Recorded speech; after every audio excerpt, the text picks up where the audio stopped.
Glória a Deus, glória a Deus. Nós queremos saudar a todos aqueles que estão conosco nessa noite, todos aqueles que estão cultuando conosco. Sinta-se bem em nosso meio. Nós temos o maior prazer em receber as pessoas que o Espírito Santo envia para vir a esta casa de oração e aqui render graças, louvor ao nosso Deus.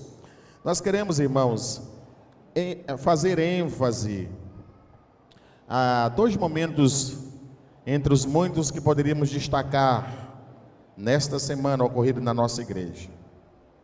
Queremos enfatizar o trabalho que nós tivemos ontem à noite aqui na igreja com os nossos jovens, iniciando uma nova etapa, e nós tivemos a bênção, de vermos boa parte da nossa juventude aqui.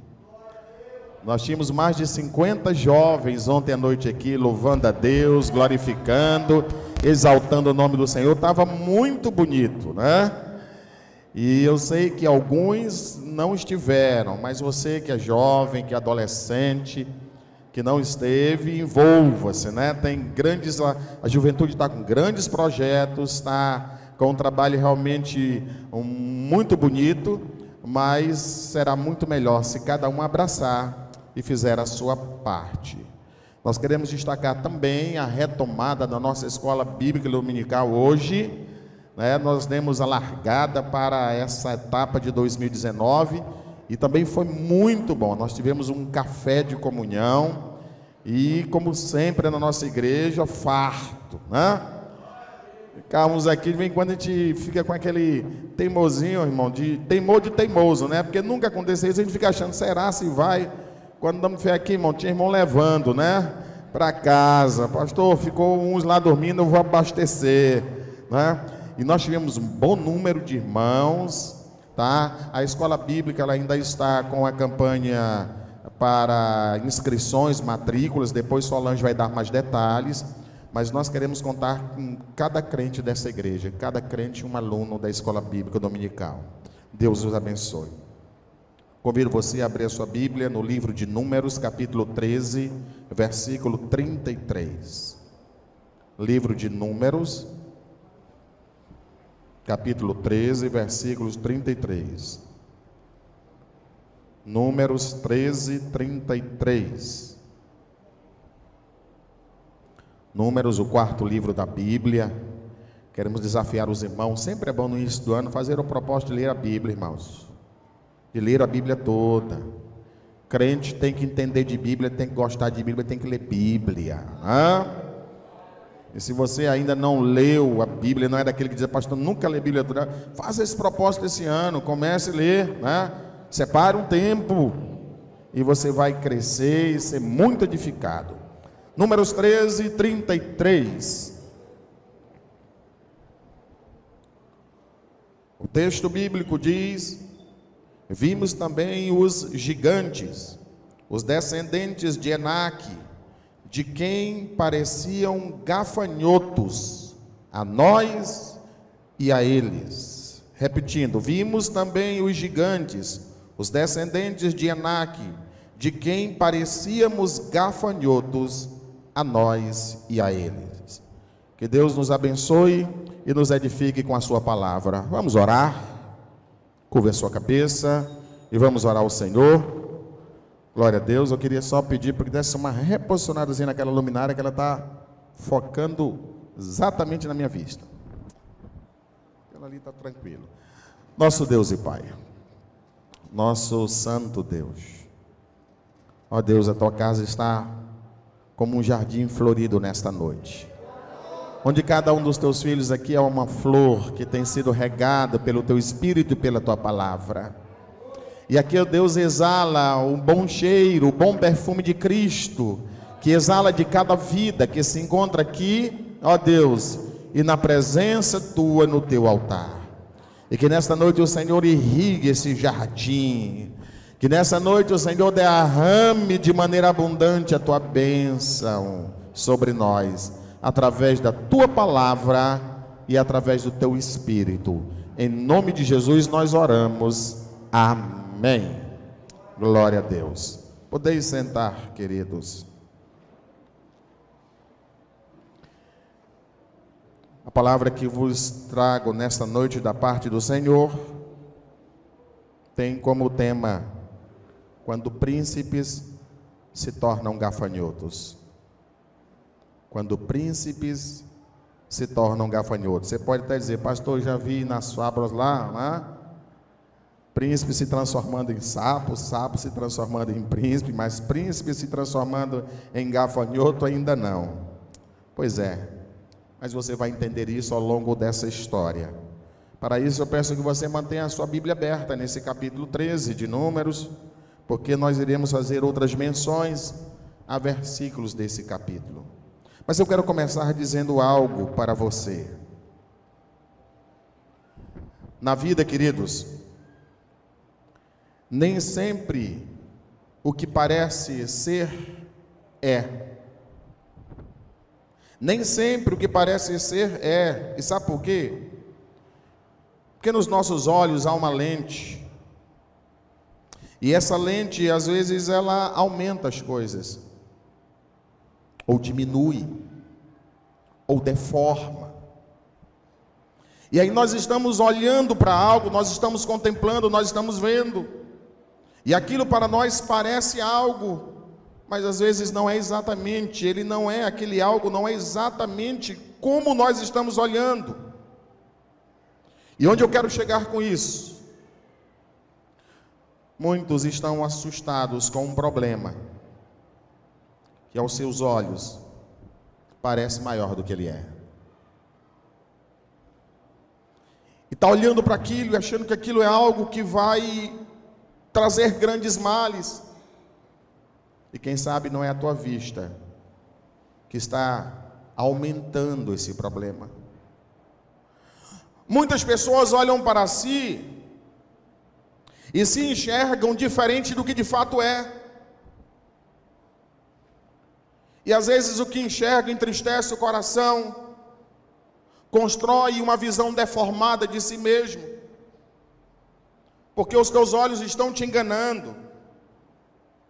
Muitos estão desistindo da vitória que está perto, porque os seus olhos parecem longe, e aí acham que não terá mais força para continuar. Eu queria situar você no contexto desse texto que lemos. A nação de Israel, após 40 anos peregrinando no deserto, está se aproximando da terra prometida. Deus havia prometido uma terra para o seu povo. E quando eles estão próximo daquela terra, há apenas um rio entre eles. Eles começam a ficar tristes. Eles não conseguem entender como é que Deus prometeu a eles uma terra, e agora eles olham para aquela terra e veem que aquela terra está habitada, aquela terra está ocupada, aquela terra está povoada. Deus tem uma bênção para eles, mas eles chegam lá e percebem que vão ter que brigar por aquela bênção. E aqui eu começo a falar algumas coisas que Deus colocou no meu coração para vocês, quando estava meditando nesta palavra. O caminho que leva à bênção de Deus é sempre cheio de obstáculos. E às vezes nós não entendemos isso, irmãos. Nós confundimos bênção com facilidade. Nós confundimos a bênção, irmãos, achando que é algo tremendo que Deus coloca ali, é só chegar e pegar. Eles desenvolveram essa ideia ao longo da caminhada de 40 anos no deserto.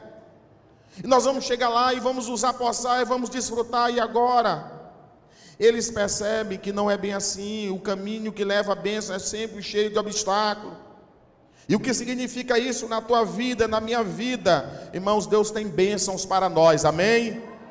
Deus tem bênçãos para nós, mas nós teremos que lutar por elas. Aleluia! Vamos ter que lutar. Deus tem prometido vitória para os crentes desta igreja, para esta igreja, mas nós temos que lutar por elas, irmãos. A Bíblia diz que Deus tem um lugar no céu para nós, amém? Mas enquanto estamos na terra, nós vamos andar por desertos, até desfrutar dessa bênção. É isso que Deus está falando, irmãos. Deus chama Moisés, que era o líder do povo até então, e ordena a Moisés que escolha 12 homens para uma missão de espionagem. Aqueles 12 homens deveriam atravessar o Rio Jordão e ir até a terra de Canaã e fazer um relatório minucioso sobre aquela cidade, sobre aquela terra, porque era ali que Deus havia prometido que o seu povo iria viver. O que chama atenção aqui, irmãos, é que Deus deu uma missão para pessoas qualificadas. No versículo 2, Deus está dizendo: envie um príncipe de cada tribo. Você pode observar, quando Deus diz para Moisés, escolhe homens, ele diz: ei, escolhe príncipes, um de cada tribo. Eram quantas tribos em Israel? 12. Então ele está mandando escolher 12 homens especiais, príncipes, para aquela missão. Veja, eles foram escolhidos de maneira criteriosa, porque eram capazes, porque eram inteligentes, porque eram líderes. Eles eram príncipes, eles eram nobres, eles eram homens de valor, eles eram homens ilustres. Sabe por que Deus chama essas pessoas? Porque o príncipe enxerga a vida de uma maneira diferente. Ele tem um olhar diferenciado. O príncipe tem um olhar de conquistador. O príncipe tem um olhar de autoridade. E, meu irmão, eu quero nesta noite lembrar os irmãos do que Deus tem falado conosco nos últimos tempos. Deus tem colocado diante de nós, desta igreja, grandes conquistas. Nós temos anunciado isso, e Deus nos escolheu para usufruir, Deus nos escolheu para essa empreitada. E sabe por quê? Porque somos príncipes do Senhor, amém? Porque somos filhos de Deus, porque Deus olha para nós e vê a nossa capacidade. Talvez você não consiga enxergar, porque a tua visão ainda está deformada. Você se vê tão pequeno e Deus te vê grande. Você se vê tão incapaz e Deus te vê competente. Aleluia. Portanto, ao longo dessa jornada, durante cada luta, durante cada batalha, se comporte como um filho de Deus, se comporte como um príncipe do Senhor, se comporte como alguém que foi escolhido porque está à altura da missão. Aleluia.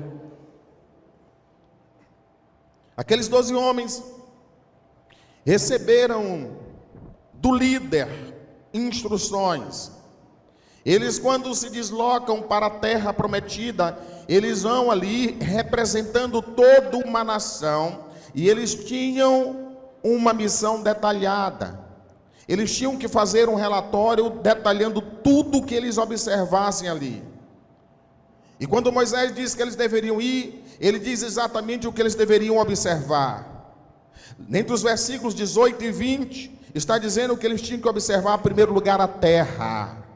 Veja a qualidade desta terra, veja o relevo, se é acidentado, se é plano, se é montanhoso. Veja se essa terra é boa, se é uma terra boa para plantar. Veja se essa terra é uma terra fértil, ou se o terreno é duro. Veja se esse terreno é um terreno que tem adubo. Veja se nessa terra tem frutos, olha a qualidade desses frutos. Olhe as cidades, vejam se elas têm muro ou se essas cidades não têm fortaleza alguma, proteção alguma. Vejam os moradores dessa cidade. Aqueles 12 homens passaram 40 dias ali, e após 40 dias eles retornam e trazem a Moisés um relatório sobre o que viram. E aí uma coisa que chama atenção: quando 10 daqueles homens vão apresentar o relatório, no relatório que eles apresentam, eles destacam mais os pontos negativos que os pontos positivos. Eles dão uma ênfase maior àquilo que eles iam como negativo naquele lugar. e pouca coisa eles enfatizam do que é positivo naquela missão.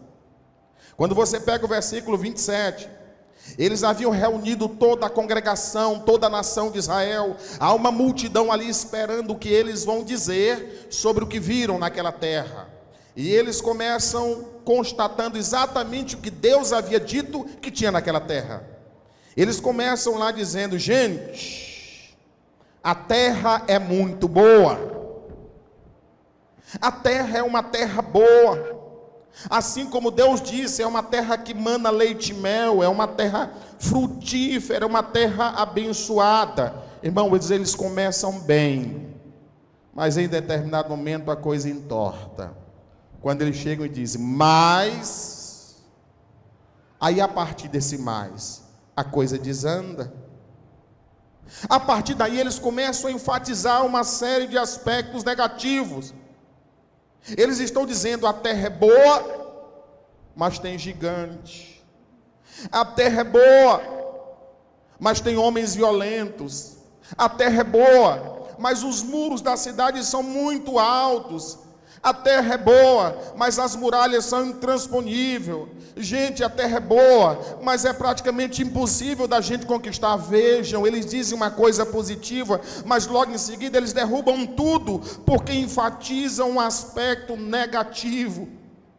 Eles deveriam ter chegado e ter dito: gente, assim como Deus disse, a terra é uma terra boa, e nós vamos poder usufruir, vai ser bênção. Mas eles começam, queridos, a colocar uma série de aspectos negativos. E é o que eu quero dizer mais uma coisa para a igreja: muitos vivem desistindo das bênçãos de Deus, porque se fixam em detalhes menores, em coisas pequenas, irmãos. E aí, ele não consegue conquistar, ele não consegue desfrutar, ele não consegue receber, porque de tanta coisa que ele poderia observar, de tanta coisa que ele poderia se apossar, ele vê um detalhe, ele vê uma mancha, ele vê um probleminha, e aquilo ali se torna tudo.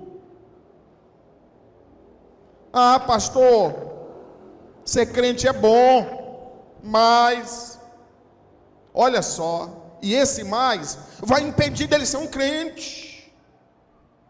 Ele constatou o princípio de tudo, que é bom, mas, e a partir daí ele está dizendo: eu sou muito novo, mas eu ainda tenho que me divertir, mas eu vou deixar para depois. Ah, pastor, essa igreja é muito boa, glória a Deus, se ficasse só aí.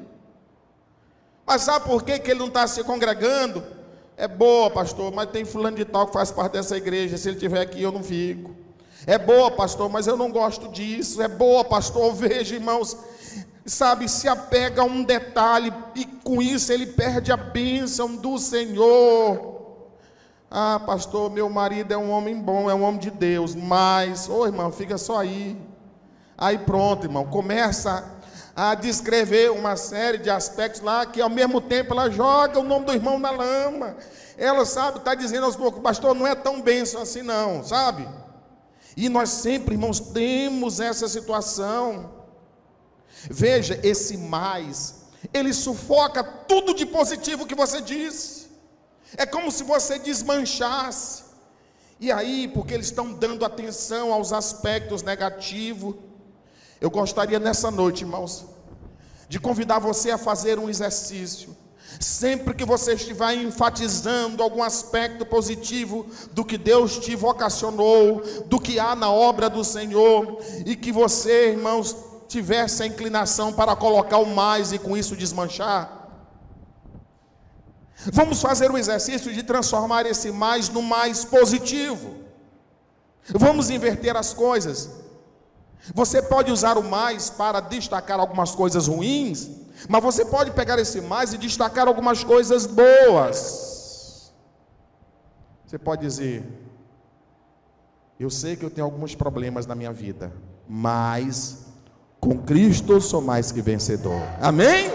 Aleluia! Veja como o mais passou a ter um sentido completamente diferente. Você pode dizer assim: olha, eu sei que eu convivo com uma pessoa difícil, mas eu creio que Deus vai transformar aquele coração. Aleluia! Veja que bênção, como as coisas mudam.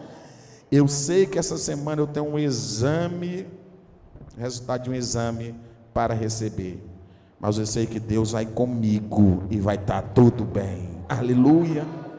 E aí dessa maneira, irmãos, você vai estar mudando o teu estado mental, e você então vai estar usando esse mais para abençoar e não para trazer uma visão negativa. Aqueles homens começaram a contaminar o povo, sabe, com notícias negativas.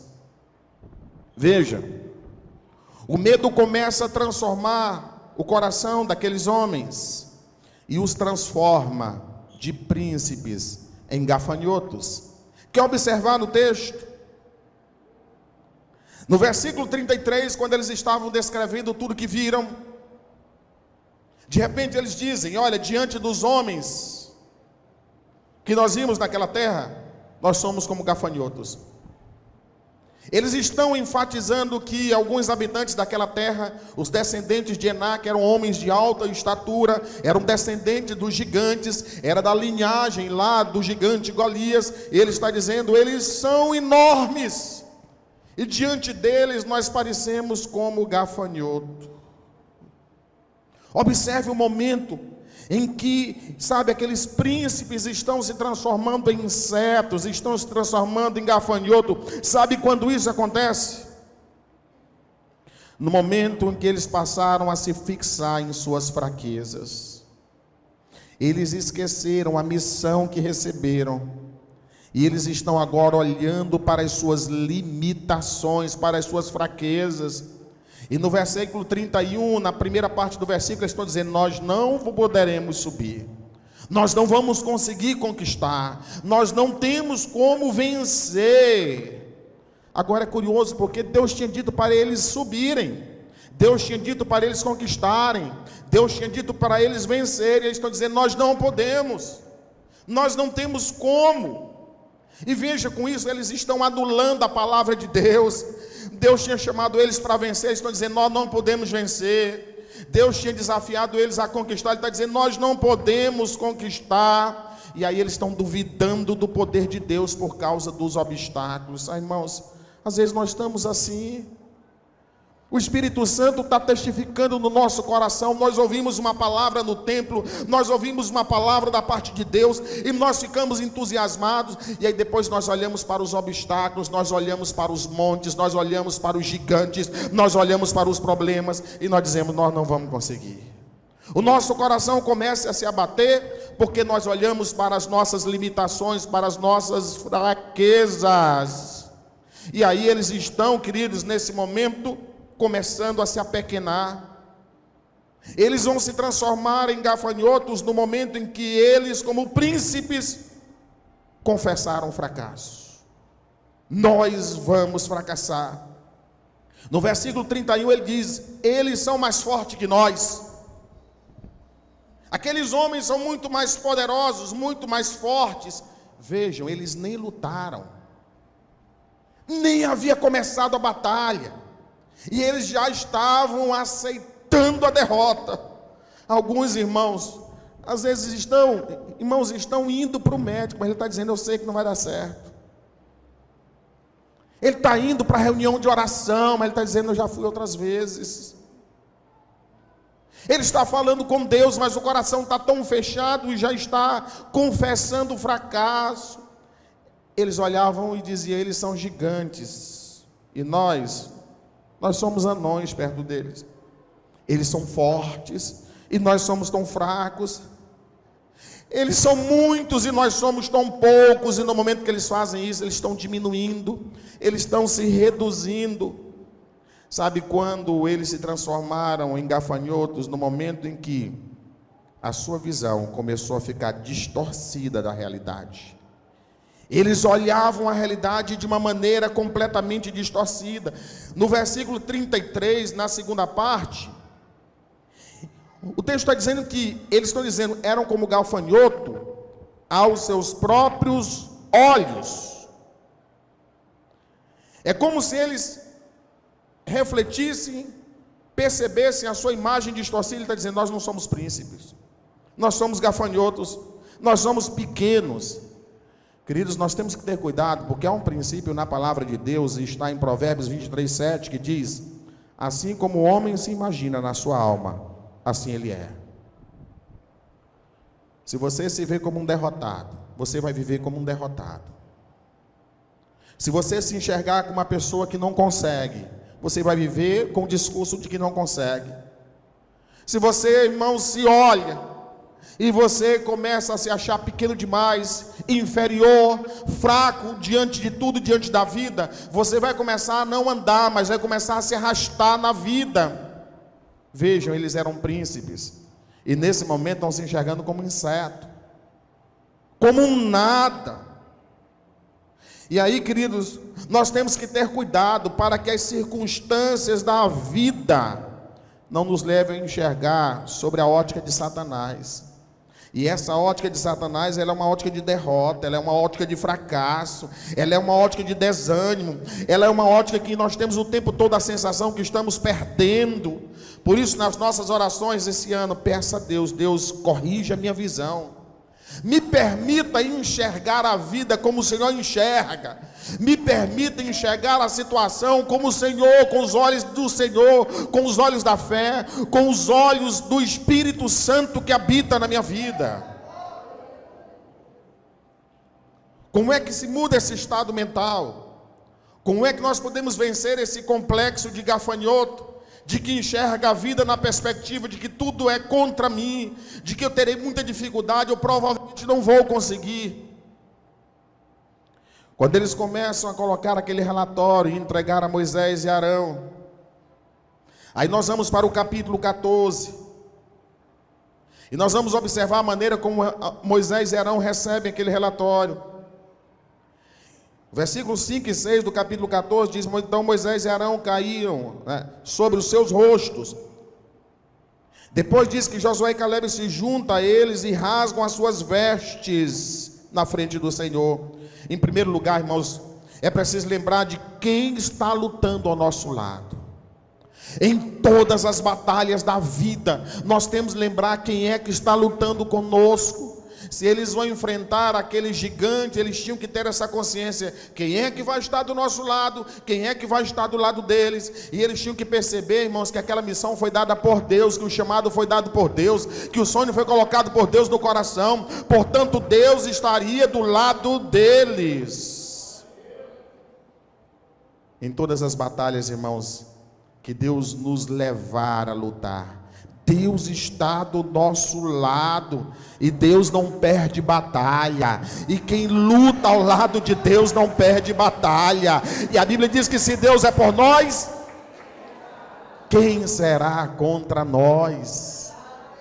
Às vezes nós esquecemos disso, nós ficamos olhando para o gigante, nós ficamos olhando para a barreira, e esquecemos que nós temos um Deus ao nosso lado. E é isso que Moisés e Arão vai começar a agir, sabe? Eles vão se voltar para Deus. Eles receberam uma notícia péssima, eles receberam um resultado horrível, mas a partir daí eles dizem: não, mas foi Deus, foi Deus. É necessário, irmãos, confiar na promessa infalível de Deus. Se Deus tem ministrado ao teu coração, e eu sei que Deus tem falado ao coração de muitas pessoas, nós temos que confiar que a palavra de Deus é infalível, que a palavra de Deus é fiel, sabe? Em Números 14:7, diz: a terra pelo meio do qual passamos a espiar é terra muitíssimo boa. Deus tinha dito que a terra era boa, irmãos. Quando é que Deus lançou uma promessa e não cumpriu? Onde é que nós encontramos na Bíblia Deus dizendo que vai fazer uma coisa e não faz? Se Ele prometeu, Ele vai cumprir. Se Ele prometeu, Ele vai realizar. Porque a palavra de Deus diz que agindo Ele, quem o impedirá? Quem é capaz de impedir o braço forte do Senhor? Aleluia. Eu quero te dizer algo nessa noite, guarde bem no teu coração. Se você não é, queridos, mas Deus é na tua vida. Aleluia. Se você reconhece que não pode, Deus pode por você. Glória a Deus, sabe? A Bíblia diz que em Cristo nós podemos. Quando Cristo se move em nós, quando Ele está nas nossas vidas, tudo nós podemos, porque Ele nos fortalece. Louvado seja Deus. Sabe qual foi o perigo dessa história? Porque aqueles homens estavam dando um relatório para uma multidão, para milhares de pessoas. E dizem que as pessoas começaram a ficar com o coração triste, porque ficaram olhando aquela confissão de derrota. Nós temos que ter cuidado. Nunca queira seja um profeta de fracasso. Nunca queira ser alguém que está espalhando as notícias de derrota. Nunca seja um portador da palavra de derrota para a vida de alguém, não. Porque o Senhor nos colocou a palavra, e a boa palavra, a palavra que edifica, a palavra que sustenta, a palavra que dá ânimo, a palavra que levanta o que está abatido. Aleluia. Quem é você nessa história? Você é príncipe ou você é gafanhoto? Eu estou pregando nessa noite para príncipes e princesas do Senhor, amém? Aleluia, glória a Deus. Eu quero te dizer algo na autoridade do Senhor nessa noite, e pela fé você vai contemplar, meu irmão. A terra que Deus vai nos dar é terra boa. A terra que Deus vai nos dar é terra boa.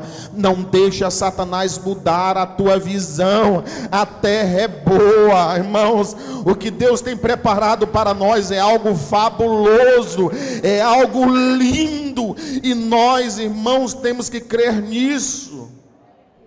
Quantos homens nós temos aqui da Igreja Batista Betânia? Levanta a mão, quero falar para os homens dessa igreja. A terra é boa, meu irmão. A terra é boa, aleluia. Nós vamos semear, irmãos, e vamos colher nesse ano, aleluia. Vamos colher vidas para o Senhor. A terra é boa. Deus tem coisas extraordinárias para nós. Cadê as santas mulheres dessa igreja aqui? Levanta a mão as mulheres. Minhas irmãs, a terra é boa, amém. A terra é boa, glória a Deus. Não tem mais, pastor, mais não tem mais, meu irmão. A terra é boa e acabou. O mais fica com o Senhor. A terra é boa, glória a Deus. Ei, a terra lá da tua casa, da tua família é terra boa. É terra boa. Mas pastor, tem que dar trabalho. Meu irmão, esquece isso. É terra boa.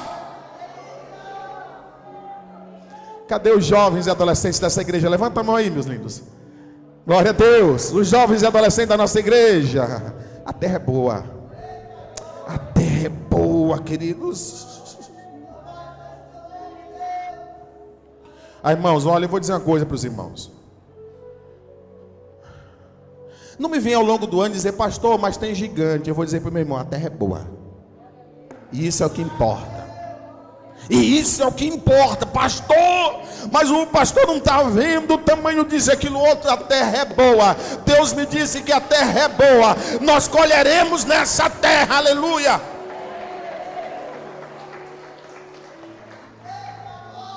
Ah, mas tem muralha no nosso caminho. Deus vai reduzir a muralha a pó. Eu creio nisso. E quando os creem, deu glória a Deus, aleluia. Vai reduzir a terra a pó. Você quer nessa palavra, sim ou não? Então diga para o irmão que está do teu lado, meu irmão, a terra é boa, confie. A terra é boa. Nós vamos frutificar, aleluia. Aleluia, sabe, irmãos? Nós temos que andar com essa convicção. Ah, pastor, Deus me deu um trabalho, mas é tão pouquinho, irmão, a terra é boa. A terra é boa.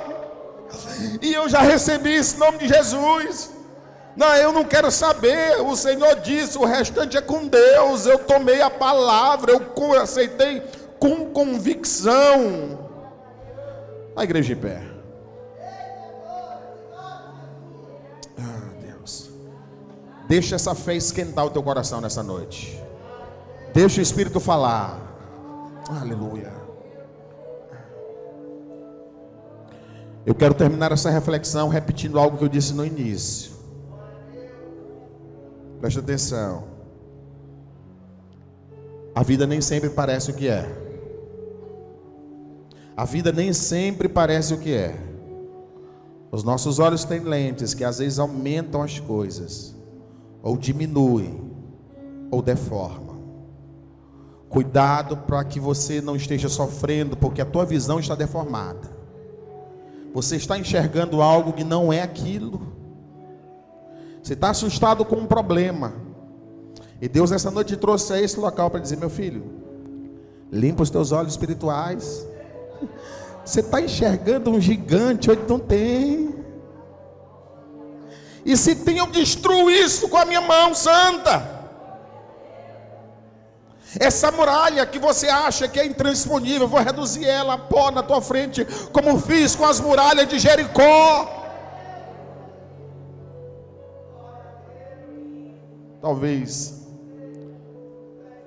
de tanto falarem coisas ruins para você, de tanto te depreciarem, de tanto não reconhecerem o teu valor, você desenvolveu uma imagem ruim de você mesmo. E você se vê uma pessoa pequena, você se sente incompetente diante dos outros, você acha que não vai conseguir. Deus nessa noite está dizendo: você é príncipe, não é gafanhoto. E esta palavra nessa noite é para príncipes do Senhor, para princesas do Senhor, para filhos de Deus. Ai, irmãos, tem horas que eu tenho que falar para mim mesmo. Tem horas que a satisfação não tem que dar para os outros. Diante de algumas situações na vida, eu tenho que falar para mim, em primeiro lugar: eu sou príncipe de Deus, eu sou filho de Deus, eu sou filho de Deus. Mas tem hora que eu tenho que falar para o inferno: eu sou filho de Deus. E nada vai mudar isso. E não é uma palavra que vão dizer, não é o inferno que vai falar ou alguma coisa contrária. Entenda isso: você não é o que as pessoas dizem que você é. Você é aquilo que Deus diz que você é. Você é aquilo que a palavra de Deus diz que você é. E a Bíblia diz que nós somos mais que vencedores. Aleluia. A Bíblia diz que nós somos o bom perfume de Cristo. Aleluia. Glória a Deus. A Bíblia diz que nós somos herdeiros de Deus e co-herdeiros com Cristo. Glórias a Deus por isso. Curva a tua cabeça e ora ao Senhor. Oh Deus, nessa noite, Senhor, coloca essa palavra bem fundo para fortalecer a convicção e a fé dos teus filhos. Ó Deus, eu sei que muitas batalhas nós iremos travar, muitos obstáculos nós iremos enfrentar, muitos gigantes irão se levantar, ó Deus, mas o Senhor afirma com convicção, para que nós tomemos essa palavra com fé no coração: a terra é boa e vale a pena lutar. Aleluia. O Senhor já guardou a nossa herança, o Senhor já tem guardado a nossa bênção, e nós temos que perseverar com fé, e nós temos que lutar dia a dia, olhando que Deus está conosco. Ele é o nosso ajudador, Ele é o nosso braço forte, Ele é o nosso sustentador.